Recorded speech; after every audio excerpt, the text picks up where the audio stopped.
Hello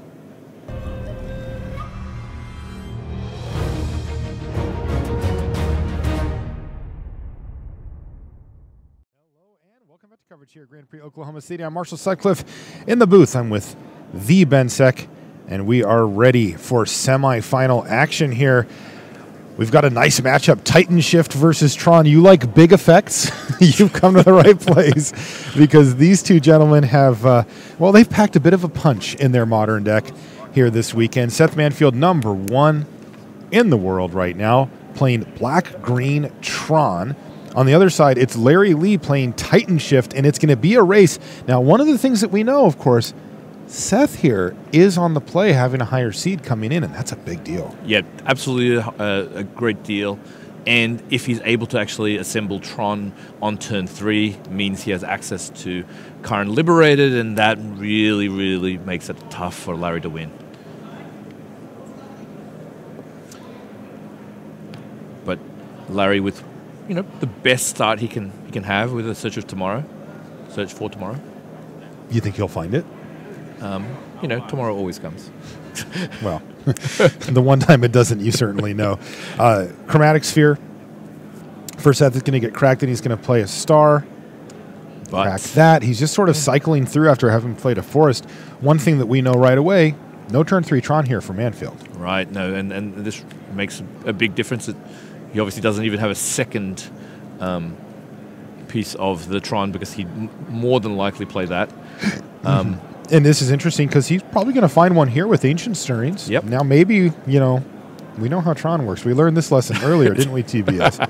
The piece they need. So there's now a tower on top of Seth Manfield's library. We know how this works. Yep. I've played against Tron before. And that's how it works. I know what's up. Okay.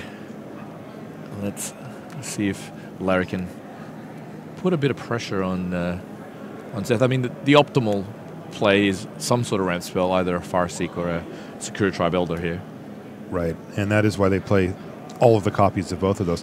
Also, I realized I made a mistake. It's actually not, the tower's not on top of his library, it's one down. They always draw at the last turn possible. Oh, okay, right. Okay, so because he couldn't have Tron next turn anyway, so why have it there? That's true. You only draw the cards you need right when you need them. It. Yeah. Okay, that Tron life. All right, well, let's see what Seth has here. We know he has a power plant, so that's a mind, yeah. Yeah, that's right. That's probably, you're right. Okay, well, he's doing it the easy way here. He's just going to go ahead and search it up with Sylvan Scrying. I mean, he's still going to have one on top too. And there you go. And there it is, the tower. So we are going to see turn 4 Tron here from Seth Manfield. Now, that's not too late, right? Like Larry can't kill him on turn 4. Let's see. He actually technically could if he had the right cards. No way. He's on 3 lands. Well, he'll be up to 5. He'll be up to, but he can kill him on on his 4th turn. Yeah. So Seth gets to untap here with Tron. Now the question is how much of a wrecking ball can he throw into the works here against Larry? He doesn't have like that many ways to disrupt Larry if it isn't Karn. Oh, thank you for that adjustment. Rich had put up the bad art tower. Oh yeah, and quickly made the adjustment because he's a professional. Rashad, is there? No, oh God, he was just Rich. Come on, man. He was setting me up. I know it. Rich, can you actually somehow use some sort of pen to darken the borders on Seth's land because my eyes are hurting. Yeah, that's not legal. No, we got to live with those. Interesting to note here as well, by the way, we are in full Goldfish mode, right? Yeah. Like, these players have not interacted in any way. They literally could have nobody sitting across from them, and it would look exactly the same. There's actually not that many cards in the main deck that interact. So really what you're trying to do is you're trying to race to your payoff. Now Karn Liberated itself does kind of interact a little bit, but I mean it's also the payoff. It wins the game with itself. So I don't really kind of count that as much. See Relic of Progenitus now for Seth Manfield. Doesn't really affect Larry's deck at all. So no. he'll probably just end up drawing a card off of it at some point. You know, they do consider Relic to be a low-cost addition where they get to just basically spend 2 mana to draw a card. Or, you know, sometimes it's a big deal, right? Sometimes it shuts off entire strategies. And that's why you see Relic of Progenitus in the main deck. It's actually quite cool. Yeah, and being able to, like, you know, just draw a card means that it can never be that bad. And, right. you know, some decks can't afford that extra mana to, like, you know, exile it, but one thing that Tron has is plenty of mana, like, spare there. So Larry's actually setting up possibly for a, another next turn kill. Okay, tick-tock. Right. Now all of a sudden, things are getting very sketchy here for Seth Manfield because, I mean, he can play, you know, he could play Karn or he could do something, but he needs to get rid of that Prismatic Omen first and foremost here. So let's see what he draws for the turn. We know that he's got the mine, so he'll have access to the full 8 mana here. I suspect if he doesn't kill the Omen, he may be dead. Because what's going to happen is there's about 10 cards that in Larry's deck that actually just kill him on the spot. Any of the Escape Shift, any of the Primeval Titans, and any of the Summoners Pack. So that's 12 cards that actually, like, pretty much on the spot, he just dies. Right. And Seth, of course, he knows. So one play, if he has access to it, would be Karn minus kill your Prismatic Omen. Yep. That's fine. It's a good play. It's a good Magic play. The thing that still might be problematic is the Karn will be low enough where, you know, if he has one of the big spells, he'll still be able to, like, probably kill Karn. Well, yeah, he could kill him too. Like, if he can go land Scape Shift, just do it the old-fashioned way. So that's at 14. Yeah, the Scape Shift will probably kill him outright, but like something like a Primeval Titan probably won't actually. So this is going to be Karn now from Seth. He used 1 mana to sacrifice the Relic of Progenitus just to keep all of his options fully open, but he does play Karn. And, you know, you got to feel like plussing Karn with a couple of cards left in hand, 3 cards left in hand for Larry just isn't going to get the job done. Yeah, I mean, I think he may be considering killing a Valakut. Because I believe that a Titan will not kill Larry. Oh, no, that's probably not true. I actually don't think that he can. I think he actually has to kill the Omen. And he comes at it. Yeah. Okay, so he kills a Prismatic Omen, and by kills, we mean exiles with Karn. Passes the turn back to Larry, but there is an opening here. Can Larry finish off Seth Manfield? If he has a land and Escape Shift, he can win. If he... Oh, he's got Secura Tribe Elder. Well, that's the same as a land in this case. Yes, and he has that 4 mana all lined up, including double green. Larry's, like, moving kind of quickly to... I think he's dead. And there it is, Scape Shift from Larry Lee. And that is going to be game. Okay. He's left 1 Valakut, but he can go get 6 mountains. And once he shows them to Seth, that's 18 damage, and that's game. Yep, absolutely. And it really shows you kind of, you know, Seth basically had a 1-turn stumble. He played a forest instead of a Tron land and gave the window for Larry to actually, like, you know, get to 7 mana and kill him. That's right. Upstairs, he says, with everything. And that's going to be it for game number 1. 1 minor stumble from Seth Manfield, and Larry Lee pounced, and that was it. Yeah, no, being able to break serve, really, really important. All right, let's take a look at our other semifinal match. This is Adam Pannone. He's playing against Nathan Smith. Okay. And it is another Titan Shift deck. They represent half of our semifinals here. Nathan on Dredge. Can he possibly beat Titan Shift with such little amount of interaction and not ultimately a super fast clock? Yeah, the clock speed is the biggest problem here. I mean, look at... I made a 3/3. Yeah, it's. I mean, you kill over 3 turns, and they're very resilient threats. So in a lot of matchups, that's what matters. But the problem is Titan Shift, they're very single-minded about what they're trying to do. You know, if they have Escape Shift, all they have to do is get to 7. Now, that's a... wanted to get a blocker out of the way, I think. Yeah, that's exactly it. Adam's just going to respond by sacrificing his Secura Tribe Elder. But going to the magic Dark number... Blast doesn't do anything yet. Yeah, going to the magic number of 7. So it'll be another Escape Shift check. 7 lands. Yes, sorry. Yes, yeah. 7 lands. Okay. And this could be quick. Yep. I'm telling you, sometimes it's fine to go off and find a sandwich here in the semifinals, but this might not be the moment. These Titan Shift decks, they win in one turn. Right. They can also win over multiple turns, but often it's just bang, you're dead. Yep, he's lining up 4 mana there. Yeah.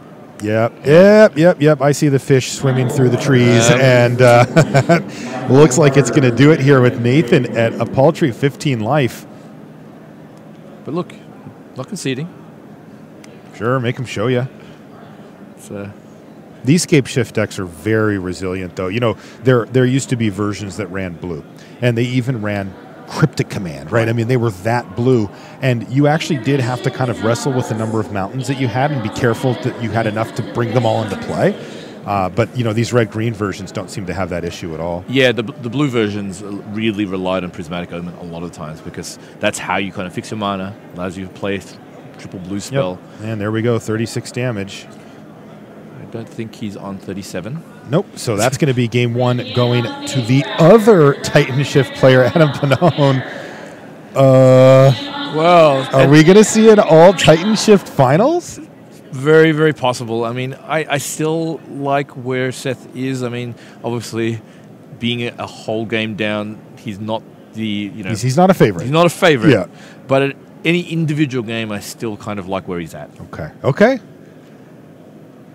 Well, then he better hope he gets to play 2 individual games in a row here, because this is going to be a tough one. You see we're on Shuffle Cam here in our feature match area. Thanks so much for joining us here for live coverage of Grand Prix Oklahoma City. It's been a fun weekend watching Modern, everybody's favorite format to watch all the diversity of decks, all the differing strategies clashing together here on the tabletops in Oklahoma City.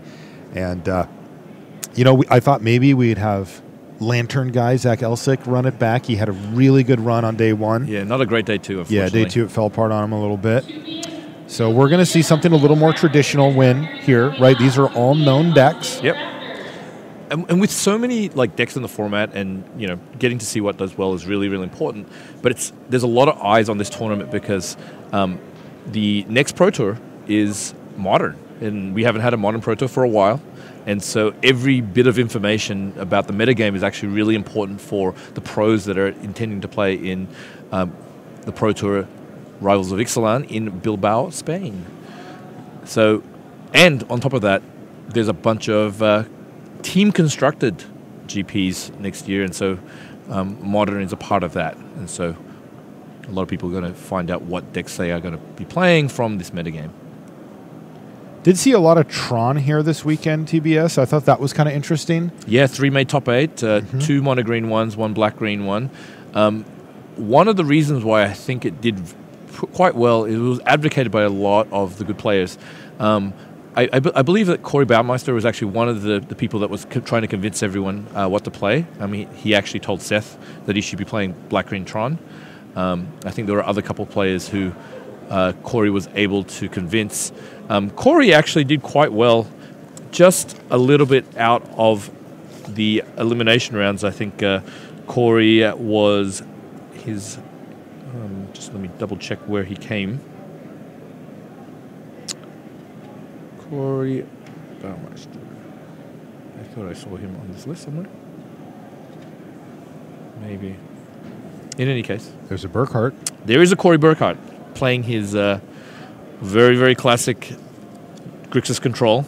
And he actually made top 16 with that deck. He actually was 12-3, a little bit out.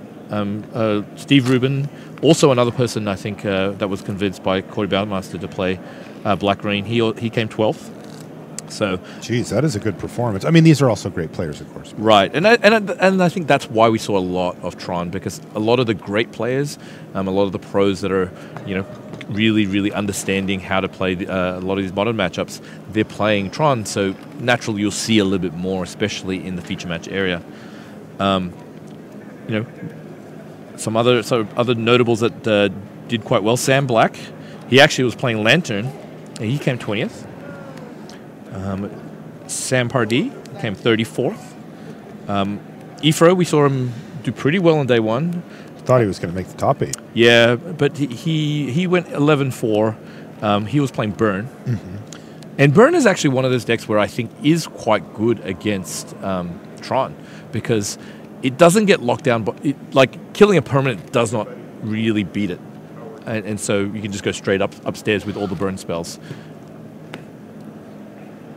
All right, looks like players are finally presenting these decks, so we can get underway in game number 2 here.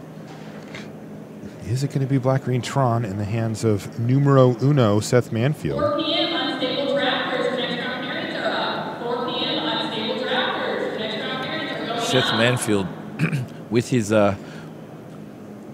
last win in the Pro Tour, putting him in really, really good stead for the Hall of Fame ballot that's going to happen this year. Seth's actually been on the ballot, but fallen a little short with his resume, but it's improved Not so anymore. much. So much. Yeah, he's in.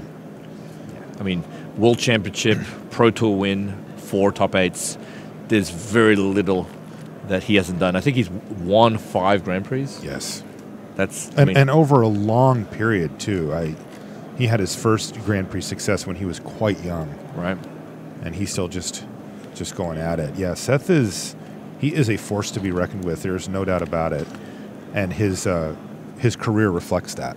He's actually one of the rare Pro Tour winners who, when he won the Pro Tour, was a dad. So I think there's like maybe 2. Mm-hmm. So, it's actually quite tough to, balance a lot of family life with doing well at the Pro Tour. And, Seth has managed to be able to do that. Yeah, I think he's taught his daughter how to play Magic, so now they just play tennis. Oh, okay. Well, That's what I assume.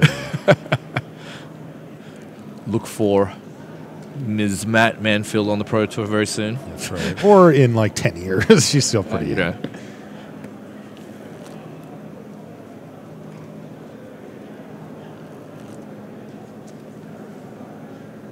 Okay.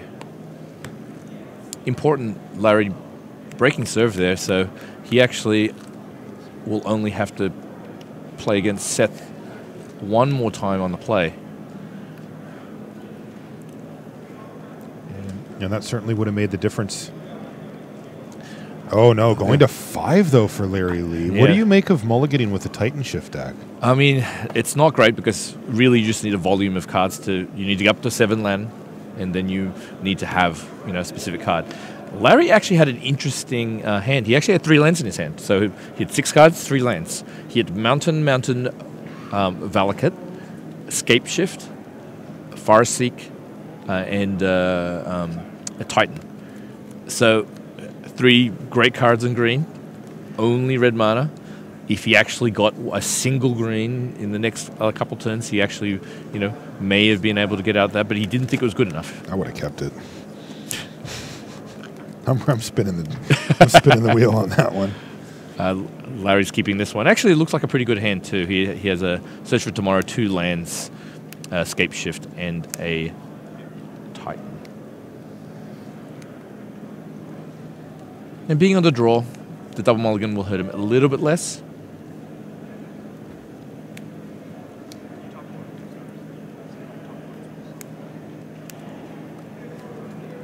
Okay, Seth with a Chromatic Star. Larry's likely to just suspend his Search for Tomorrow. Tomorrow. I love Search for Tomorrow. No, boo. Oh, no. You're only a land away. Indeed. Okay. Well, Seth's going to go ahead and just crack this star. Looks like he has a power plant, so he has at least 2 pieces of it. This is one of the ways that he can get green mana while still playing Tron pieces early. The star and the sphere are critical pieces to the puzzle, even though they're probably the most unassuming cards in the deck. Uh-oh. Tron piece number 2. Well, and I'm pretty sure I saw a power plant in his hand. On top of his library? Right, I saw it too. No, it's in his hand. Oh, he actually already had it? Yeah. Natural turn 3 Tron on the play against somebody who's A, non-interactive, and B, mulligan to 5. What do you think? I think it's going to be really rough for Seth here. All right, here we go. Power plant Karn, GG. Wait, for Seth? That just processed. I'm like, wait a second. I was being sarcastic. I see what you did there. Look at All this. right. The Karn Game 3. father. I wonder if Karnfather's still in the chat. There's literally somebody named Karnfather. I said it early, and they waved at me. I was like, wait, what? But this is actually kind of interesting. It doesn't really matter. Oh, no. This is not interesting. Okay. No. This is turn 3 busted Planeswalker on the play. He's likely to actually make him discard a card because... okay. Okay, in a way, this is getting interesting. Go on. Yeah, mainly because it doesn't matter which land he gets, and also it's really about taxing resources. I mean, he's just in general. In general. Yeah. Especially when your opponent's mulligan to 5, right? I mean, you know that you can pounce and really just shut them out. He's going to have Larry Lee on no permanence here pretty quickly. Yeah. Or, excuse me, no hand pretty quickly, just stone top decking with, 4 or 5 lands on the battlefield. And that's just not really going to be a great spot. Also, is there a chance we see Karn restart the game here? No. Sorry. No. Why not? Because all it does is risk for Seth. You don't know that. What if he says plus, and then Larry says, okay, here, take a land. No. And then he's like, plus, take a land. He has 7 mana in play. He's going to have more than that this turn. I mean, maybe if he starts carning his own Tron land so he can kind of just restart it with Tron. Can I get a new expert that agrees with me? This one won't agree with me. I don't understand. Look.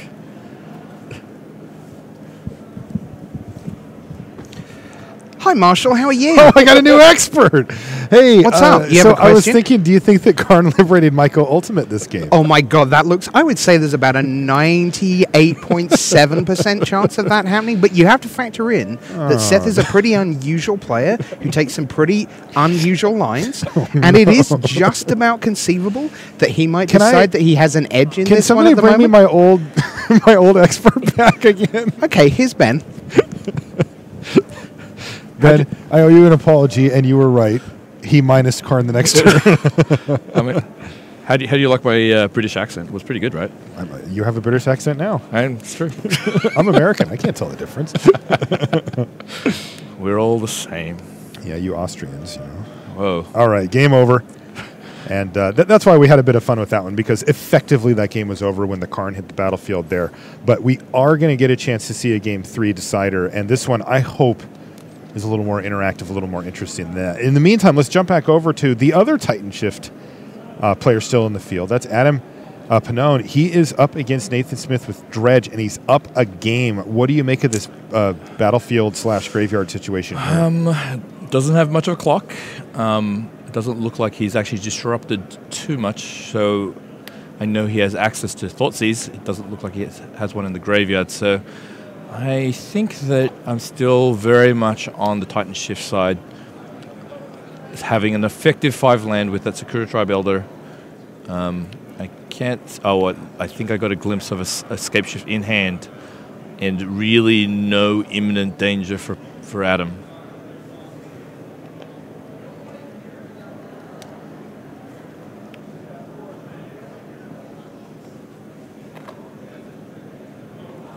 Yeah, so I think that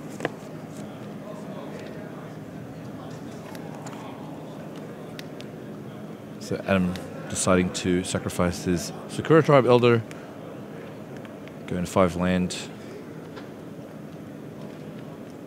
Nathan only having 2 Nakamoebas as threats, and Adam on a very, very healthy 15. I actually don't see that many ways that this non-interactive. It's weird the way that the top 8's kind of panned out, especially down here in the semis. It is a lot of goldfishing. It's a lot of players just sort of enacting their game plan, occasionally looking up at their opponent to say, does this resolve? And everything does. And what are we going to see? A Primeval Titan here? What time is it? Prime time. Oh, yep, definitely prime time. So a lot of people say, hey, why are all these non-interactive decks doing well? And I think this is actually just a little bit of a kind of a reaction to the previous metagame. One deck that you may have remembered from kind of doing well previously with Modern tournaments was the Death Shadow decks. Oh, yes. That was kind of the king of Modern for 6 months? Yes. Plus? Yeah, and still kind of in the metagame, but as you see, there's none in the top 8. One of the reasons why is that it's not very good against the big land decks. And so that's why Tron, a lot of people play Tron because it's actually quite good against their Shadow. It's very hard to interact with a lot of their threats. And Titan Shift is also kind of one of those decks because, as you say, you can't Thought Seize at the top of your deck, so you can often top deck, a kill to kill, a deck like Grixis, their Shadow. And a lot of times the incidental burn, a lot of them have like lightning bolts, so you can get low with Shadow. So I think the shift in the metagame is temporary. And so don't worry too much about it's going to be all Titan Shift now. I don't think that's going to be the case. There are decks that beat Titan Shift, and one of the things about Modern is there's a lot of shifting kind of wins when it comes to which decks are good. Oh yeah, absolutely. I mean, we had a long stretch in Modern where mid-range decks were it. Variations on Jund and Abzan. Like you said, as of late, that has not been the case. It's been the Death Shadow decks, but the truth of it is that those have a lot of similarities to the Jund decks of yore, where they're basically ripping apart your hand and sticking some threat that takes over the game. In this case, they just play creatures with a lot of power and toughness and just kill you. But, back in the day, it used to be Dark Confidant that would take over the game by drawing you a bunch of cards, or the creature lands would finish you off, or, whatever. You'd finish the game in different ways. But these ones are standalone. These are just, I'm going to be doing what I'm doing over here. And if you don't mess with me, there's powerful options for me. Yeah, I mean, I like these Titan Shift decks. I'm not going to lie. These just seem super good to me. They're very redundant. They're much harder to hate out than even this Dredge deck, right? This is a type of deck that has to look at a lot of Magic Online lists and say how in tune are people to graveyard stuff. Yeah. And if it looks a little rocky out there, maybe not the best timing for it. I was talking to Eric Froelich about this. He played Burn, and that's what he did. He looked at a lot of the deck lists, and he said, people are light on Burn. The timely reinforcements that people were once main decking in some of the, blue-white type decks out there. Nope, they're not playing those anymore. Yep. Out of the sideboard, a lot of people are cutting those and just not really worrying about it because that's the problem that you face in Modern. You cannot beat every deck. You have to choose. And if as a, we've seen multiple Modern tournaments in a row, and maybe mono red or the red-based decks don't really do that well, this might be a good time to sleeve up a lightning bolt or two. And that's what Eric did. He had a good finish here. A couple of things go his way, and we would have found him in the top 8 as well. Yep.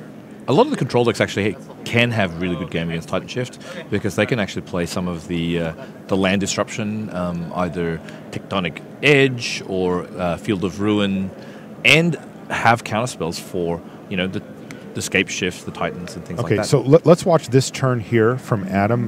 The other match has started, but we're going to hang out here for just a moment because he did just pay for a pact, but if he has something like Escape Shift here or whatever, it's just over. Yep.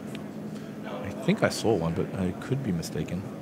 Nathan is below the threshold here, sitting at 17. And there it is. Escape Shift. And that should do it.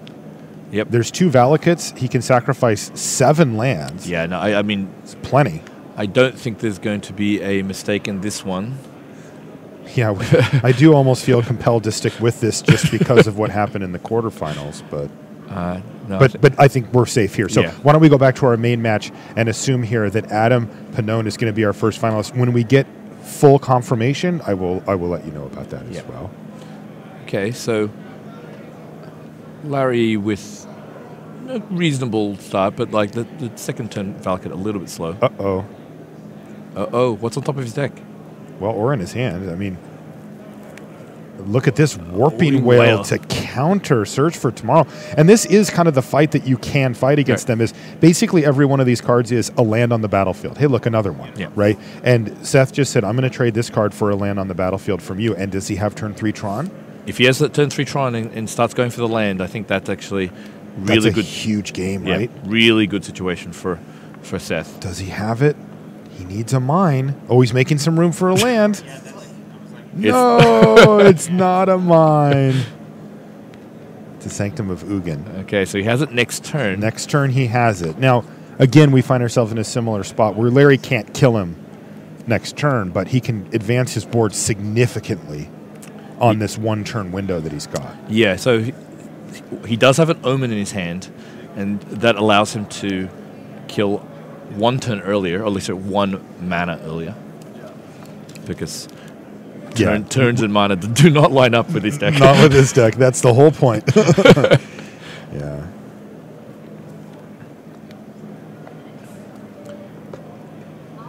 One interesting thing, Seth actually hasn't had access to black mana at all this game, so it's possible that he may be able to disrupt Larry if he either maybe searches for a black with the map, or he might naturally have like a star or something like that. Yeah, that could be. Confirmo. Adam has won.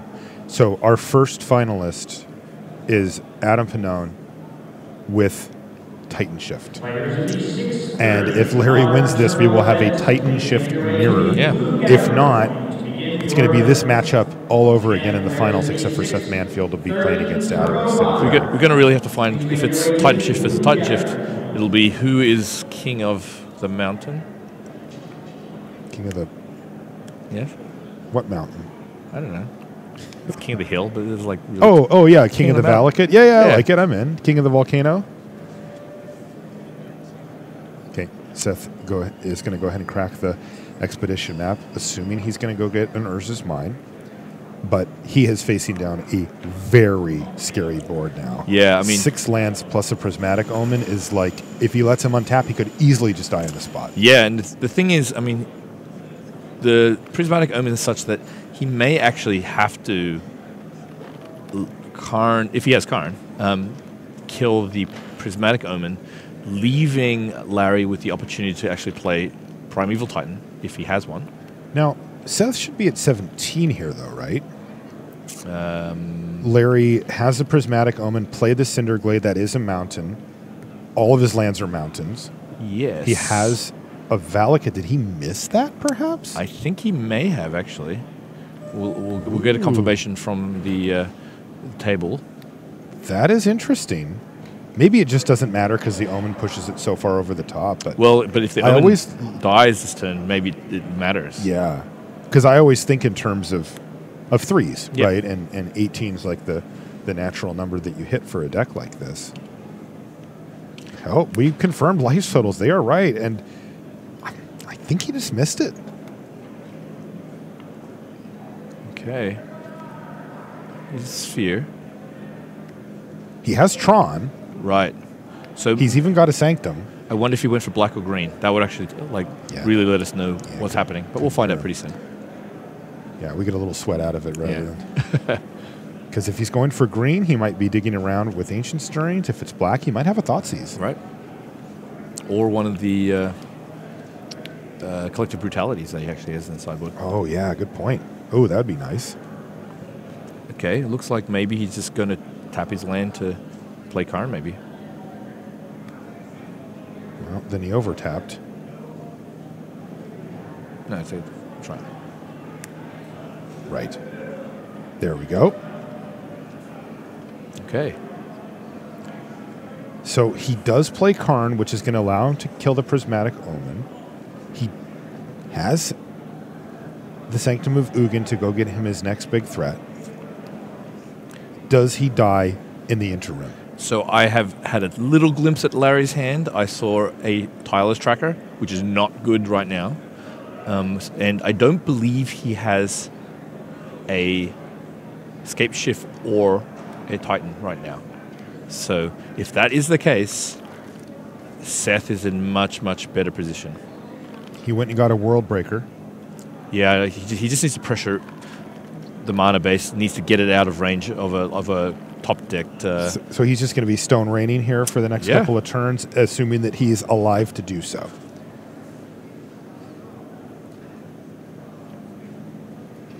Might be time to sleeve up the Stone Rains and Molten Rains. Did see a few players playing Ponza here this weekend, though. They did not do well. Okay. Okay, take out Valakut. Remember, all the lands are all basics. But Valakut, of course, is the key that makes the whole thing work. Does Larry Lee have it? He drew a land, and he has Primeval Titan. Oh. And that is not game, though. it is not game. He can kill Karn. He does do 12 though. Yes. So Karn dies, I'm assuming. And then probably 9 I think upstairs. he needed that land. I got the body language tell when he ripped that land off Yep. that he needed an untapped land there, but he cold peeled it, and he's going to go 3 to that, 9 to you. And this is very, very good for Larry Lee. Yep. Because now he's got 2 more Valakuts out, and even with the World Breaker, he'll still have 1 left over. If Seth has another Karn, I think he's better off playing the Karn and exiling the Titan. I Because he think just kills so. him, right? Yeah, I mean, yeah, I think so. I think it just kills him there. There's 1 more Valakut floating around somewhere. So he really needs to deal with his Titan. Seth taking his time. It's one thing he's very, very good at, being very deliberate about what he should be doing. And he's tapping 7. He's on life support here, and that should do it, right? Yeah. Wormcoil Engine. He should be dead before the lifelink or the block even happens. Right, absolutely. Here we go. Primeval Titan hits the red zone for Larry Lee. That's the last Valakut, the Molten Pinnacle, and of course those are all mountains. They both do 9. Yep. Each. And that should be game. I think Seth is running the numbers. I think he's dead. He doesn't have anything. Oh, He's got Nature's Claim. Nature's Claim. Did he wait too long? No, Well- it's when the triggers resolve. He needs to see it. Yeah, but 1, 2, 3, 4, 1, 5. 2, 3, 4, 5, 6. 6. Yes. He actually has the 6, but so actually that is they're all Yeah. still it's exactly Exactly 9. right. Yeah, Right. yeah. It's 3 Valakut the Molten Pinnacle triggers, 1 from each for Larry Lee, and he takes down the #1 ranked player in the world to advance to the finals. And for those of you that like Valakut, don't go anywhere. We're going to have the finals right after these messages.